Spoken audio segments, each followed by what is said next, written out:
السلام علیکم. د سیرت لړۍ ته ښه راغلاست. په دې برخه کې د رسول الله صلی الله علیه وسلم په معجزه‌یي زوکړه یا زیږېدنه باندې خبرې کوو.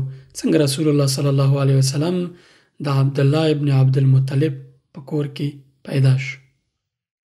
رسول الله صلی الله علیه وسلم د عبدالله ابن عبدالمطلب زوی و.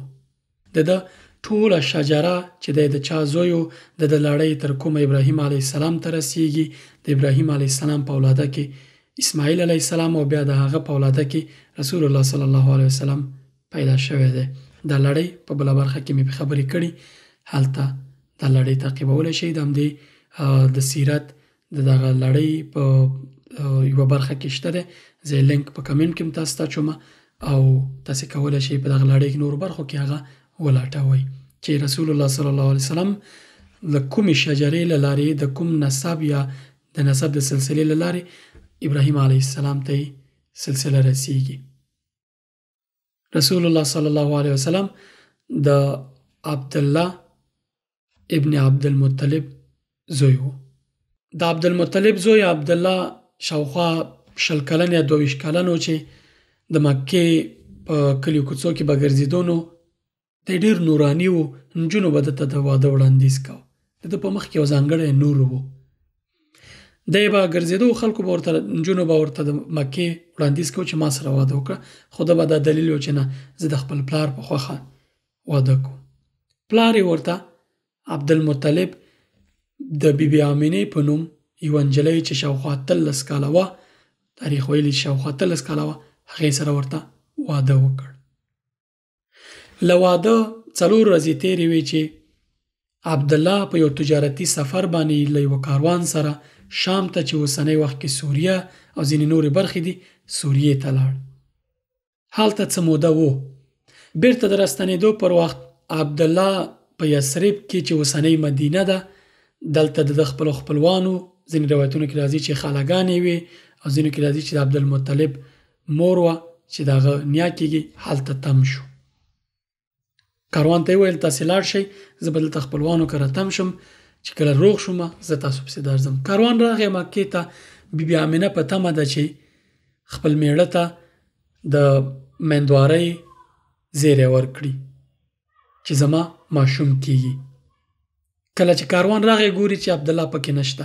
کاروان یې پوښتنه وکړه، هغوی ورته ویل چې هغه یو څه ناروغه شو، په یثرب کې یا اوسنۍ مدینه کې تم شو، نو څو هفتې وروسته کیدای شي راشي. وخت تیر نه و چې د عبدالله د وفات خبر راغی. د رسول الله صلی الله علیه وسلم د پلار د وفات خبر راغی. هلته په مدینه کې یا په یثرب کې وفات شو د ناروغۍ له امله. شاوخوا یو میاشت هلته تم و چې وفات شو. رسول الله صلی الله علیه وسلم مخکې له دې نه چې دنیا ته راشي د پلار له نعمته یا د پلار له سیوري محروم شو. ځینې علما وایي چې رسول الله صلی الله علیه وسلم بیبي آمینه 2 میاشتنۍ میندواره وه چې هغه وفات شو. ځینې 9 وایي، خو متفاوت روایتونه راغلي. ځینې حتی وایي چې رسول الله صلی الله علیه وسلم زیږېدلی و چې پلار یې وفات شو. خو مشهوره قول او راجح قول ځینې علماو همدا بلله چې پیغمبر صلی الله علیه وسلم پلار چې کله شام ته لاړ، بیرته راستنېدو کې مدینه کې وفات شو، یثرب کې، خو هغه نه و زیږېدلی، وروسته وزیږېد. کله چې رسول الله صلی الله علیه وسلم مور بیبي کونډه شوه، نو هغه پالنې په خپله په غاړه واخیسته او تنهایي ژوند شروع کړو، کونډه ونه. بالاخره رسول الله صلی الله علیه وسلم وزیږېد. په کوم تاریخ باندې؟ علما پکې مختلف روایتونه لري. د سیرت په کتابونو کې د رسول الله صلی الله علیه وسلم د زیږېدنې دقیق ورځې او تاریخ په اړه بېلابېل قولونه دي. خو دا کره و جوته ده چې هغه په عام الفیل کې یا په هغه کال کې چې ابرهه په مکه باندې یا په کعبه باندې حمله وکړه او الله پاک هغوی ټول تباه کړل، څنګه چې الم تر کیف فعل ربک باصحاب الفیل سورت کې راځي، په دغه کال باندې پیدا شوی دی. دغه کال چې ابرهه له خپل لښکر سره راغی او غوښتل چې کعبه ویجاړه کړي. الله پاک په ابابیل مرغۍ یا هغه الوتونکي چې هر څه هغه راوخورول او راخوارې کړه پې او ټولې تباه کړل او دغه پلان یې ناکام شو.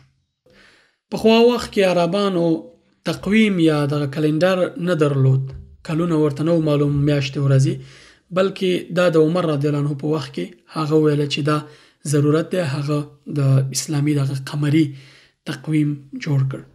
نو دوی به دغه تاریخي پیښې کلونو پورې تړلې، مثلا فلانه کال عام الفیل یا عام الفیل نه 2 کال وروسته چې کوم پیښه وشو یا دغه نه 15 کال مخکې په دغه سیستم باندې دوی دغه تاریخونه ثبتول او ډیر دغه تاریخي پیښو ثبتول دوی کې رواج هم ډیر نو. خدا کړه ده چې رسول الله صلی الله علیه وسلم عام الفیل کې پیدا شوی دی. په هغه کال چې ابرهه په کعبه باندې د برید کولو یا دغه د ویجاړولو پلان درلود. دا هم د علماو ترمنځ راجح قول دی، یقیني شوی چې په ربیع الاول میاشت کې پیدا شوی دی. د عربي میاشتو یوه ربیع الاول ده. خو په دې کې بیا شاوخوا 10 قولونه دي د سیرت په کتابونو کې چې دی په کوم ورځ د ربیع الاول پیدا شوی، په کوم تاریخ. خو دا هم یقیني ده چې رسول الله صلی الله علیه وسلم په دوشنبه باندې پیدا شوی دی. په خپل مبارک هم په یو حدیث کې دغه ویلي دي. یو صحابي ته پوښتنه وکړه چې ته ولې دوشنبه روژه نیسې؟ رسول الله صلی الله علیه وسلم ورته وویل چې زه دوشنبه ځکه روژه نیسم چې په دوشنبه زه زیږېدلی یم او په دوشنبه باندې په ما د وحی لړۍ پیل شوې ده. یعنی اقرا بسم ربک الذی خلق د دوشنبه په ورځ نازل شوی دی. نو دا تر اوسه پورې یقیني ده چې رسول الله صلی الله علیه وسلم په عام الفیل کې چې له هجرت 53 کاله مخکې وو د ربیع الاول میاشت کې او په دوشنبه ورځ پیدا شوی دی. دا چې په کومه نیټه په دې کې بیا شاوخوا 10 نظریې دي. ابن کثیر ځینې روایت کړي، ځینې راخیستې دي چې د تاریخ او معتبر کتاب دی. ځینې علماو 3-4 علماو نه قول راخیسته چې رسول الله صلی الله علیه وسلم د ربیع الاول په لومړی پیدا شوی. یو ډله علما ویلي دي چې د ربیع الاول په 2مه پیدا شوی، ځینې ویلي چې په 8مه، ځینې 10مه، ځینې 12مه. خو ابن کثیر وایي چې د په وخت کې مشهور همدا و چې د ربیع الاول په 12مه باندې پیدا شوی دی.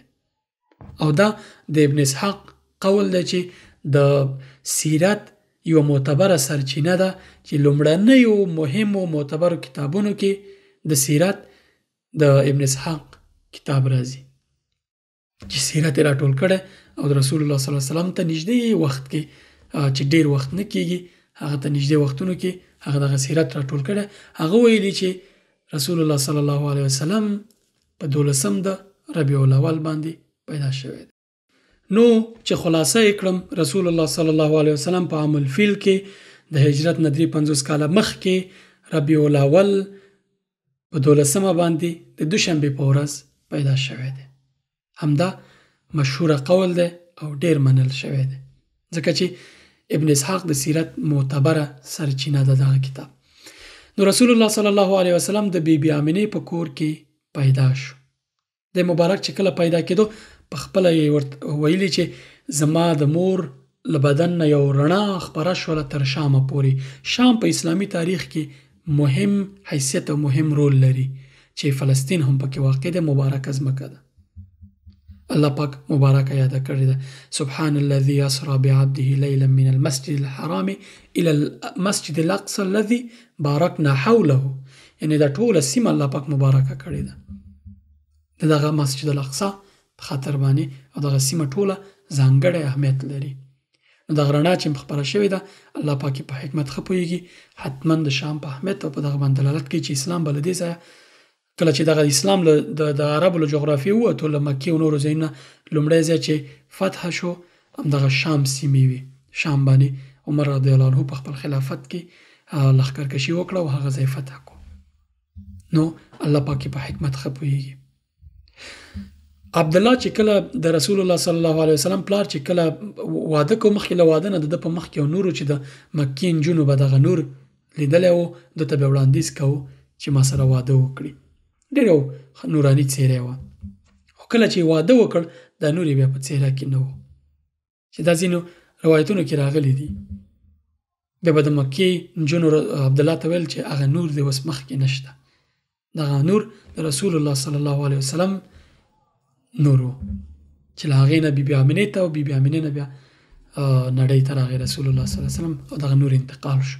بیا شامه پورې دا نور خپور شو او ټوله نړۍ ونیوله دغه نور، ځکه چې اسلام خپور شو د رسول الله صلی الله علیه وسلم له راتلو سره. کله چې رسول الله صلی الله علیه وسلم وزېږېد، بیبي امینې دغه مبارک واخیست او خپل خسر یا دغه نیکه عبدالمطلب ته زیری ورکړ. یو جالبه پیښه پکې دا ده چې کله دغه پیغمبر صلی الله علیه وسلم وزېږېد، د ابولهب یوه وینځه یا دغه یوه کنیزه یا خادمه وه، ثویبه نومېده، ثویبه. نو هغې منډه کړه، ابولهب ته یې دغه زیری ورکړ. هغې د دې زیري په خاطر باندې دومره خوشحاله شو چې هغه کنیزه یا هغه وینځه آزاده کړله. وروسته بیا هغه د رسول الله صلی الله علیه وسلم تره دښمن باندې بدل شو. نو رسول الله صلی الله علیه وسلم زیری چې کله په عبدالمطلب باندې وشو، عبدالمطلب ته دپاره یو ځانګړی نوم وټاک، محمد. محمد په عربو کې او په هغه مکه کې ډیر مشهوره نوم نه و، ډیر ځانګړی نوم و چې حتی ځینې پوښتنه ترې وکړه چې ولې د محمد کېښودو په ده باندې نوم. یو داسې یو چا نوم به دې پرېښودی وی چې د نیکونو ستا د پلار او ستا په دغه نسب کې یو مثال وي. هغه ویل زه غواړم چې دا ستایل شوی وي، محمد یعنی ډیر ستایل شوی یا ستایدونکی. نو همدغې دپاره عبدالمطلب زه غواړم چې دا یو ځانګړی نوم وي چې خلک یې وستایي، ځکه عبدالمطلب یو په شخصیت انسان و، ډیر حکیم و، ډیر دغه الله پاک باندې ایمان لرو، د ابراهیمي دین باندې و. نو دغه الله پاک باندې چې د کوم دغه لرو پوهېدو چې دا انسان به یو ځانګړی نوم او شخصیت او آینده لري. ځکه یو ځای کې راځي چې کله عبدالمطلب یو ځانګړی ځای درلود چې دی به پې کېناستو، یو میز او ځای و چې د قومي مشر و. نو یو ځل رسول الله صلی الله علیه وسلم په هغه ځای باندې کېناستو، نو هغه ترونې کوشش وکړو چې هغه را دې خوا کړي، خو عبدالمطلب ورته ویل چې دا پرېږدئ، زما زوی پرېږدئ، زما اولاد پرېږدئ، دی به ډېر یو ښه آینده ولري، دی به آینده کې ډېر یو څوک وي. نو په رسول الله صلی الله علیه وسلم باندې محمد نوم کېښودل شو. رسول الله صلی الله علیه وسلم چې کله وزېږېد، هغې نه څو وخته وروسته یو بله پیښه راځي. هغه پیښه دا ده چې راتلونکې برخه کې به پرې خبرې کوو. سلام اوسئ. د مهربانۍ له مخې دغه د سیرت لړۍ تر پایه را سره وګورئ او خپلو دوستانو، ملګرو، کورنیو سره یې شریک کړئ. السلام علیکم ورحمة الله.